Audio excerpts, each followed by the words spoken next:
మత్స్యకారుల సంక్షేమమే ప్రభుత్వ లక్ష్యమని, వారిని అన్ని విధాలుగా అభివృద్ధి చేస్తామని ఎమ్మెల్యే చిట్టం పర్ణికారెడ్డి తెలిపారు. నారాయణపేట జిల్లా కేంద్రంలోని కొండారెడ్డిపల్లి చెరువులో ప్రభుత్వం తరపున 100% సబ్సిడీపై చేపపిల్లల్ని విడుదల చేశారు.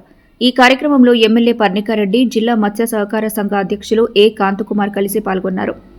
ఈ సందర్భంగా ఎమ్మెల్యే మాట్లాడుతూ, చెరువులపై ఆధారపడి జీవించే మత్స్యకారుల కోసం ప్రభుత్వం 100% సబ్సిడీతో చేపపిల్లల్ని పంపిణీ చేస్తోందని, చెరువులపై సర్వహక్కులు మత్స్యకారులకే చెందుతాయని తెలిపారు.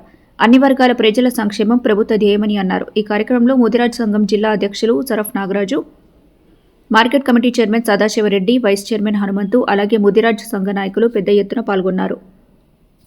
సదాశివరెడ్డి గారికి, అదేవిధంగా ఫిషరీస్ చైర్మన్ కాంత్ కుమార్ గారికి, జిల్లా లైబ్రరీ చైర్మన్ వార్ల విజయన్న గారికి, అదే డిప్యూటీ డైరెక్టర్ గారికి, ఫిషరీస్, అదేవిధంగా ఫిషరీ డైరెక్టర్స్ అందరికీ కూడా, వెనకాల ఉన్న డైరెక్టర్స్, అదేవిధంగా మా 63 కోట్ల రూపాయలు అనేది శాంక్షన్ కావడం జరిగింది. ఏదైతే మన మర్కెల్ మినాస్పూర్ రోడ్ ఉందో, అంటే జలాల్పూర్ వరకు రోడ్ అనేది కూడా డబుల్ లేన్ది కూడా మళ్ళీ శాంక్షన్ కి పెట్టడం జరిగింది. దాదాపు 50 కోట్లు దానికి శాంక్షన్ అయి రావడం జరిగింది. దీంతో పాటు కోయిల్కొండలో ఒక రోడ్, అది ఇక్కడ చెప్తే మళ్ళీ మీకు అక్కడ పోయిందంటారు, కానీ అదొక రోడ్ కాకుండా మళ్ళీ ధన్వాడ నుంచి రాజీవ్ గాంధీ తాండాకు కూడా ఒక రోడ్ అనేది కూడా శాంక్షన్ కావడం జరిగింది.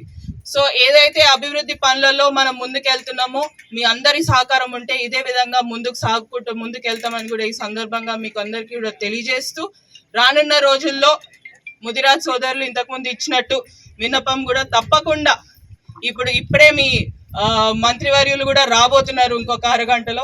సో ఆయనకే డైరెక్ట్ గా మీరు కూడా అక్కడికి వస్తే మీ తరపున, అందరం తరపున మనం అక్కడ కూడా ఆయనకు రిప్రజెంటేషన్ ఇవ్వచ్చు.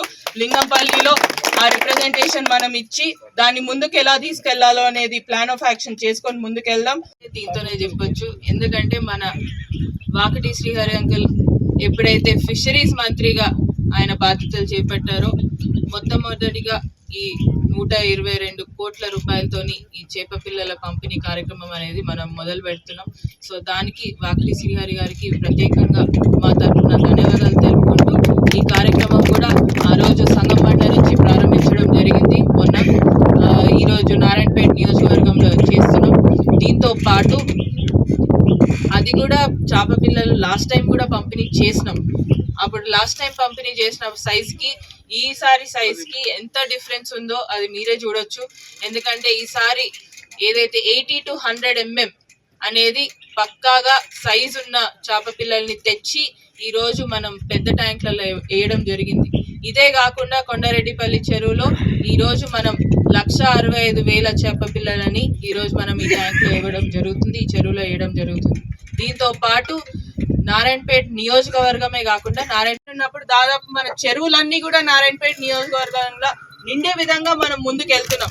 సో దీంట్లో భాగంగా చెరువులు నిండినప్పుడు ఆబ్వియస్ గా దానిలో మత్స్యకారులే మీకు లాభం చెందుతున్న ఉద్దేశంతో ముందుకెళ్తున్నాం. ఇంతకు ముందు మీరు అన్నట్టు ప్లాన్ ఆల్రెడీ చెప్పేసిండు, కానీ ఏదైతే సో తప్పకుండా అది కూడా ముందుకు తీసుకొని వెళ్తాం. ఏదైతే మన ప్రాజెక్ట్ కంప్లీట్ కాగానే, ఎందుకంటే ఇప్పుడు పెట్టుకొని లాభం లేదు, ఒక పెద్ద ప్రాజెక్ట్ వచ్చిన తర్వాత దాన్ని ఎలా చేయాలనే ఉద్దేశంతో మనం ఉన్నాం. కాబట్టి ఆ ప్రాజెక్ట్ రాబోయే నెక్స్ట్ ఎలక్షన్ లోపల కంప్లీట్ అయిపోతుంది. సో ఆ నెక్స్ట్ ఎలక్షన్ లోపల కంప్లీట్ కాగానే మీరు మళ్ళీ నన్ను ఆశీర్వదిస్తే మళ్ళీ నేను వచ్చేదానికి మీకు ఫిషరీ యూనిట్ కూడా మీకు ఇచ్చేస్తాను కూడా మీ అందరికీ కూడా ఈ సందర్భంగా తెలియజేస్తూ, ఇదే కాకుండా మన ఎవరైతే సొసైటీలో ఉన్నారో వాళ్ళందరికీ కూడా, మత్స్యకారులందరికీ కూడా ఇంతకు ముందు డిప్యూటీ డైరెక్టర్ గారు చెప్తున్నారు, ఇన్సూరెన్స్ యాక్సిడెంటల్ పాలసీ అనేది కూడా మీకు ఉంది.